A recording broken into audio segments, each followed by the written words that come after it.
അപ്പം നനച്ചുകൊണ്ടിരിക്കുമ്പോഴാട്ടാ നല്ല സ്മെല്ല് എടുക്കുന്നുണ്ടായിരുന്നേ. നല്ല നല്ല സ്മെല്ല്. അപ്പം മണം പിടിച്ച് വന്നപ്പോൾ നമ്മളിവിടെ എത്തി. ഇവിടെ എത്തി. ഇത് നമ്മുടെ ചൈനീസ് ഓറഞ്ച് ആട്ടോ. ഇതിന് മുൻപ് ഞാൻ 2 വീഡിയോ ഇട്ടിട്ടുണ്ട് ഇതിൻ്റെ. അപ്പോൾ നോക്കിക്കോ, ഈ ചൈനീസ് ഓറഞ്ചിൻ്റെ ഫ്ലവർ ഒത്തിരി പൂത്ത് നിൽക്കുന്നുണ്ട്. അപ്പോൾ അതിൻ്റെ സ്മെല്ലാണ് ഈ എടുക്കുന്നത് കേട്ടോ. നല്ല സ്മെല്ല് എന്ന് പറഞ്ഞാൽ നല്ല സ്മെല്ല് കേട്ടോ. അപ്പോൾ ഞാനിങ്ങനെ വരുമായിരുന്നു. അപ്പോൾ ഇതിൽ നിറച്ചും പൂവിട്ടിട്ടുണ്ട്. അതേപോലെ മണം മണം മണം മണം തൂക്കുത്. അപ്പോൾ ഇവിടെ ആയിട്ട് കുറേ കുറേ കാണാൻ പറ്റില്ല. കാരണം ഇലയ്ക്കും അതിൻ്റെ ഫ്രൂട്ടിനും ഒരേ ഡിസൈനാണ്. അപ്പോൾ ഒരുപോലെ ഇരിക്കുന്നത് കൊണ്ട് തന്നെ പെട്ടെന്ന് നമുക്ക് കാണാൻ പറ്റില്ല. അപ്പോൾ ഇവിടെ കായ ഒരുവിധം വലിപ്പം വെച്ചിട്ടുണ്ട്. പകുതി വലിപ്പം വെച്ചിട്ടുണ്ടെന്ന് വേണം പറയാൻ. ഓവർ വലിപ്പമൊന്നുമില്ല. നമ്മുടെ നാരങ്ങയുടെ വലിപ്പമേ ഉള്ളൂ ഇതിന്. അപ്പോൾ ഇവിടെ ഒക്കെ ഇങ്ങനെ മുട്ടുകൾ ഇങ്ങനെ വന്നിട്ടുണ്ട്. കാണാൻ പറ്റുന്നുണ്ടോ എന്ന് എനിക്കറിയില്ല. ഇവിടെയൊക്കെ നിറച്ചും പൂവിടുന്നുണ്ട് കേട്ടോ. ഒക്കെ ഫ്ലവർ ചെയ്ത് ഇങ്ങനെ വരുന്നുള്ളതാണ് ഇതിൻ്റെ ഫ്ലവർ. പിന്നെ ഇതിൻ്റെ ഒരു ബ്ലാക്ക് കളർ കണ്ടില്ലേ, കുമ്മായം പോലെ. ഇതെന്താ സംഭവം എന്ന് വെച്ചാൽ, എന്തോ പാമ്പാണോ എന്തോ. ഇതിൻ്റെ നമ്മുടെ ഞാവലുണ്ടല്ലോ, ഇതിന്ന് പടർന്നതാണ്, ഇതിന്ന് പിടിച്ചതാണ്. എന്തോ ഫംഗസാണ്. എന്തായാലും ഒക്കെ റെഡിയായി വരുന്നുണ്ട്. വലിയ കുഴപ്പമില്ലാണ്ട് മാറി വരുന്നുണ്ട്. ഞാനിങ്ങനെ അതിൻ്റെ ഇത് പോകാനുള്ള പോൻ വഴിയൊക്കെ കണ്ട് അതിനെ എല്ലാം ചെയ്തിട്ടുണ്ട്. ഒരുവിധമൊക്കെ വിട്ടുപോയിട്ടുണ്ട്. അപ്പോൾ ഇവിടെ ഫ്ലവർ ചെയ്തു. അതിനുശേഷം ഫ്രൂട്ടും ചെറിയ രീതിയിൽ വന്നിട്ടുണ്ട്, കണ്ടില്ലേ. പിന്നെ ഇതിൻ്റെ ഒരു പ്രത്യേകത എന്താണെന്ന് വെച്ചാൽ ഫുൾ സീസൺ ഇന്ന സീസണൊന്നുമില്ല. ഇത് ഫ്ലവർ ചെയ്യും, കായ വരും, ഫ്രൂട്ടാവും, നമ്മൾ പറിക്കുമ്പോഴേക്കും വീണ്ടും ഫ്ലവർ ആവും, അങ്ങനെ. അപ്പോൾ ഇതും നമ്മുടെ ചാമ്പക്ക ഒരുവിധം എല്ലാം പോയി നന്നായി ഫ്ലവർ ചെയ്തതായിരുന്നു. ഫസ്റ്റ് ഫ്ലവറിങ് ആണ്. സെക്കൻഡ് ഫ്ലവറിങ് ആണ്. ഫസ്റ്റ് ഫ്ലവറിൽ നമുക്ക് 1 or 2 ഫ്രൂട്ടോ കിട്ടിയുള്ളൂ, ബാക്കിയൊന്നും കിട്ടിയില്ല. അപ്പോൾ ഇത് നമ്മുടെ ഫസ്റ്റ് ഫ്ലവറാണ്. ഫസ്റ്റ് ഇയറിൽ ആദ്യത്തെ നമ്മുടെ വിളവെടുപ്പ് വർഷമാണ് ഗൈസ്. അപ്പോൾ ഇതെന്താ പറയുക, വിളവെടുപ്പ് ഒന്നായിട്ടില്ല, ഫ്ലവർ ചെയ്ത് നിൽക്കുന്നുണ്ട്. അപ്പോൾ ഒത്തിരി നിൽക്കുന്നുണ്ട്. ഒത്തിരി പൂവിട്ടിട്ടുണ്ട് കേട്ടോ. ആദ്യമായിട്ടാണ് ഇത് വെച്ചിട്ട്. ഇപ്പോൾ 2.5 വർഷത്തോളമായിട്ടുള്ളൂ. പക്ഷേ നന്നായി പൂവിട്ടിട്ടുണ്ട്. അതുപോലെ നമ്മുടെ ചെത്തി ഒന്നും മുരടിച്ച് നിൽക്കുമായിരുന്നു. നമ്മളതിനെ കെട്ടി വെച്ചായിരുന്നേ. അപ്പോൾ പെയിൻ്റ് അടിയൊക്കെ ആയപ്പോൾ നമ്മളിതിന് കെട്ടി ചുരുട്ടി കൂട്ടി അങ്ങ് വെച്ചേക്കായിരുന്നു. അപ്പോൾ നല്ല രീതിക്ക് പൂ വീണ്ടും വരുന്നുണ്ട്. വെട്ടി കൊടുക്കണം എന്നുണ്ടായിരുന്നു. സമയം കിട്ടാത്തത് കൊണ്ട് തന്നെ നമ്മൾ ഒന്നും ചെയ്തില്ല. മൊത്തത്തിൽ സമയവും ദോഷമാണ്. അപ്പോൾ നമ്മുടെ അടുത്ത വിളവെടുപ്പായിട്ടുണ്ട്. ഇതിപ്പോൾ ഈ വർഷത്തിൽ ഈ സീസണിൽ നമ്മളിതിപ്പോൾ വിളവെടുപ്പ് മാത്രമേ ഉള്ളൂ. ഓരോ ദിവസം വരുമ്പോൾ 2 ദിവസം കൂടി വരുമ്പോൾ നമുക്ക് ഇന്ന് നന്നായിട്ട് ഫ്രൂട്ട് കിട്ടാറുണ്ട് കേട്ടോ. അത് ഇവിടെ ഒരെണ്ണം പഴുത്ത് നിൽക്കുന്നുണ്ട്, അവിടെ ഒരെണ്ണം പഴുത്ത് നിൽക്കുന്നുണ്ട്, ഇവിടെയുണ്ട്. ഇപ്പോൾ ഇടയ്ക്ക് ഒരു മഴയൊക്കെ നമുക്ക് കിട്ടുന്നത് കൊണ്ട് തന്നെ നമുക്ക് ഇത് പറിച്ചേ പറ്റൂ. അല്ലെങ്കിൽ വെള്ളം കയറി കഴിഞ്ഞാൽ ഒന്നിനും കൊള്ളാണ്ടാവും. അപ്പോൾ കയ്യിൽ കുഞ്ഞുള്ളത് കൊണ്ട് തന്നെ ഫോൺ ഏത് വഴിക്കൊക്കെ പോകണമെന്ന് എനിക്കൊരു പിടുത്തം കിട്ടുന്നില്ല. അപ്പോൾ ഈ സംഭവം കയ്യിൽ ഇങ്ങനെ തൊടുമ്പോൾ ഉണ്ടല്ലോ ഈ ഫ്രൂട്ട്, സത്യം പറഞ്ഞാൽ ഫ്രൂട്ട് തുറന്ന ഫീലല്ല. അത് പിന്നെ നിങ്ങൾക്ക് മനസ്സിലാവല്ലോ, ഇത് കണ്ടാൽ തന്നെ മനസ്സിലാവല്ലോ നമുക്ക് എന്താണിത് കാണുമ്പോൾ തോന്നണേ എന്നുള്ളത്. പിന്നെ ഇത് ഏറ്റവും വലിയൊരു ഫ്രൂട്ടും അവിടെ നിൽക്കുന്നുണ്ട്, ഞാൻ കാണിച്ചു തരാവേ. ഇത് ഇത്തവണ നമ്മൾ വിളവെടുത്തതിൽ ഏറ്റവും വലിയ ഫ്രൂട്ട് ഇതായിരിക്കും മിക്കവാറും. നോക്കിക്കേ, ഇതിൻ്റെ ഒരു വലിപ്പം നോക്കിക്കേ, കണ്ടില്ലേ, കാണുന്നുണ്ടോ? ക്യാമറ അത്ര കൊള്ളത്തില്ല, കണ്ടില്ലേ. ഈ ഫ്രൂട്ടിനേക്കാളും വലിയ ഫ്രൂട്ടാണ് ആ പച്ച ഫ്രൂട്ട്. പക്ഷെ കഴിക്കാൻ മധുരമുണ്ട് കേട്ടോ. ഇത് പഴുക്കണം എന്നില്ല കേട്ടോ. ഒരു മൂപ്പായി കഴിഞ്ഞാൽ നല്ല മധുരമാണ് ഇത് കഴിക്കാൻ കേട്ടോ. അപ്പോൾ ഇനിയും ഉണ്ട്, പറിക്കട്ടെ കേട്ടോ. അപ്പോൾ നമുക്ക് ഇന്ന് അത്യാവശ്യം ഇത്ര കിട്ടിയിട്ടുണ്ട്.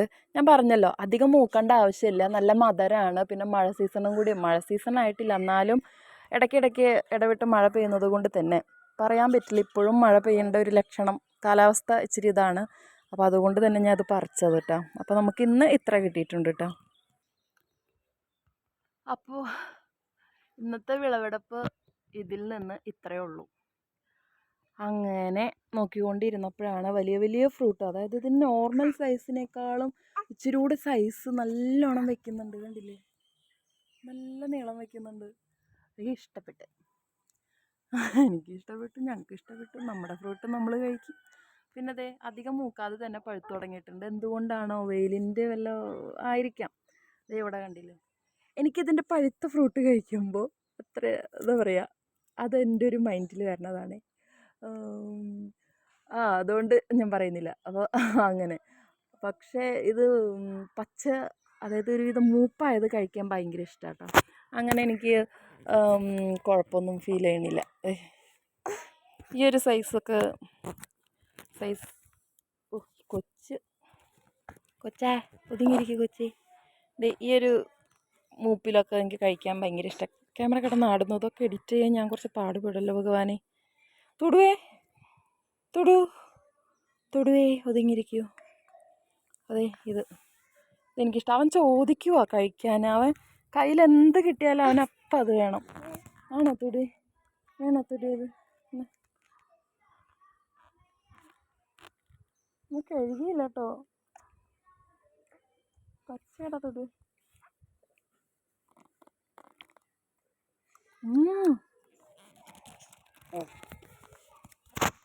നല്ല മധുരമുണ്ട് കേട്ടോ, പറയാതിരിക്കാൻ വയ്യ. പച്ചയാണെങ്കിൽ നല്ല മധുരമുണ്ട്. അപ്പോൾ പച്ചയ്ക്ക് തന്നെ കഴിക്കാമെന്ന് തോന്നുന്നു. ഞാനൊരു കിളിന്ത് പറിച്ച് കഴിച്ച് നോക്കാം. അപ്പോൾ അതിൻ്റെ എന്തെങ്കിലും വ്യത്യാസം ഉണ്ടെങ്കിലോ കിളിന്ത് നോക്കി പറിച്ച് കഴിച്ച് നോക്കട്ടെ കേട്ടോ. പുളിയാ, അയ്യോ ഭയങ്കര പുളി. അപ്പം ഒരുവിധം മൂത്ത് കഴിയുമ്പോൾ തന്നെ നല്ല മധുരം ഉണ്ട് കേട്ടോ. അപ്പോൾ പഴുപ്പിക്കണ്ട, അതായത് നല്ല പഴുപ്പ് വരേണ്ട ആവശ്യമൊന്നുമില്ല. പക്ഷെ കിളിന്ത് ഭയങ്കര പുളിയാട്ടോ, അയ്യോ ഭയങ്കര പുളിയാണ്. അപ്പം ഒരുവിധം മൂപ്പായതൊക്കെ കഴിക്കാൻ നല്ല മധുരമുണ്ട്. അപ്പോൾ എന്താണ്, പേരക്ക നമ്മുടെ എല്ലാ ദിവസവും നമുക്ക് കിട്ടും. പക്ഷെ സംഭവം എന്താണെന്ന് വെച്ചാൽ കയ്യെത്തില്ല. ഒക്കെ എന്താ പറയുക, ഒരുവിധം മൂത്തതിന് ശേഷം പറിച്ച് കഴിക്കേണ്ട അതാണ്. അല്ലെങ്കിൽ പഴുത്ത് കഴിഞ്ഞാൽ പുഴു വരുന്നുണ്ട് ഗൈസ്. അതിന് വല്ല പോൻ വഴി നിങ്ങളുടെ കയ്യിലുണ്ടെങ്കിൽ പറഞ്ഞു തരണം കേട്ടോ. നന്നായിട്ട് ഫ്രൂട്ട് അവിടെ ഇവിടെ ഒക്കെ ഉണ്ട്. പക്ഷെ പറിക്കാനായിട്ട് എപ്പോൾ വരുമ്പോഴും എൻ്റെ കയ്യിൽ കുഞ്ഞുണ്ടാവും. അതുകൊണ്ട് തന്നെ പറിക്കാനുള്ള ഒരവസരം കിട്ടുന്നില്ല. പറമ്പ് ശരിക്കും ക്ലീൻ ചെയ്യാനുണ്ട്, കണ്ടില്ലേ? ഒത്തിരി ക്ലീൻ ചെയ്യാൻ കിടക്കുന്നുണ്ട്. മൊത്തത്തിൽ അങ്ങ് അലങ്കോലമായി കിടക്കുക. വാഴ ഒക്കെ ഒടിഞ്ഞും ഉണങ്ങിയും എല്ലാം പുല്ല് ഒക്കെ വന്നാകെ അലങ്കോലമായി കിടക്കുകയാണ്. മൊത്തത്തിലൊന്ന് ക്ലീൻ ചെയ്യാനുണ്ട്. നമ്മൾ പറ്റുന്ന പോലെ അത്യാവശ്യം ക്ലീൻ ചെയ്യാറുണ്ട്. കുഞ്ഞുള്ളത് കൊണ്ട് തന്നെ നമുക്കൊന്നും നടക്കുന്നില്ല. പിന്നെ നമ്മുടെ ആദ്യത്തെ വർഷത്തിലുണ്ടായ ഫ്രൂട്ടാട്ടോ അത്. എനിക്കിത് എന്താ പറയുക, പറമ്പിൽ എൻ്റെ ഫേവറേറ്റ് വണ്ണം ഏതാണെന്ന് ചോദിച്ചാൽ ഞാൻ പറയും കശുമാവാന്ന്. കാരണം എനിക്ക് ഏറ്റവും ഇഷ്ടമുള്ള ഫ്രൂട്ട് കശുമാങ്ങയാണ് ഗൈസ്, കശുമാങ്ങ. അപ്പം കശുമാവ് നമ്മൾ നട്ട് കഴിഞ്ഞാൽ നമുക്കതിന് കാഷ്നട്ട് കിട്ടും. കശുമാങ്ങ കഴിക്കാം. അപ്പോൾ ഫ്രഷ് കാഷ്നട്ട് നമുക്ക് കഴിക്കാൻ പറ്റും. പച്ച മുറിച്ച് കഴിക്കുന്നതൊക്കെ ഭയങ്കര എന്താ പറയുക, പണ്ട് കാലത്ത് നമ്മൾ സ്കൂളിലൊക്കെ പോകുമ്പോൾ ഞാനൊക്കെ ഇത് കാണുമ്പോൾ പറിച്ച് ബാഗിലിട്ടുകൊണ്ട് വീട്ടിൽ വന്ന് മുറിച്ച് കഴിക്കാറുണ്ട് കേട്ടോ. അതേപോലെ ഉണങ്ങിയ കശുമാങ്ങയുടെ ഇതുണ്ടല്ലോ, അതായത് നമ്മുടെ കാഷ്നട്ട്, അത് നമ്മൾ ഒക്കെ പെറുക്കി നമ്മളത് ചുട്ടൊക്കെ കഴിക്കും കേട്ടോ. പക്ഷെ കൊടുങ്ങല്ലൂർ ഭരണിയൊക്കെ ആകുമ്പോൾ നമുക്കത് ഒന്നും ചെയ്യാൻ പറ്റില്ല. പിന്നെ അമ്പലത്തിലെ എന്താ പറയുക, കൊടിയേറി കഴിഞ്ഞാലൊന്നും നമുക്കതൊന്നും ചെയ്യാൻ പറ്റില്ല. അപ്പം അങ്ങനെ സൂക്ഷിച്ച് വെച്ച് കുറേയൊക്കെ നാശമായിപ്പോയി. അങ്ങനെയൊക്കെ ഉണ്ടായിട്ടുണ്ട് കേട്ടോ. അപ്പോൾ നമ്മൾ ഇതൊക്കെ അങ്ങനെ ചുട്ട് കഴിക്കണം, അതൊക്കെ ഭയങ്കര ഇഷ്ടമാണ്. അതൊക്കെയാണ് നമ്മുടെ പണ്ട് കാലത്തെ ഓർമ്മ എന്ന് പറയാൻ. എന്താ നല്ല നല്ല മെമ്മറീസ്.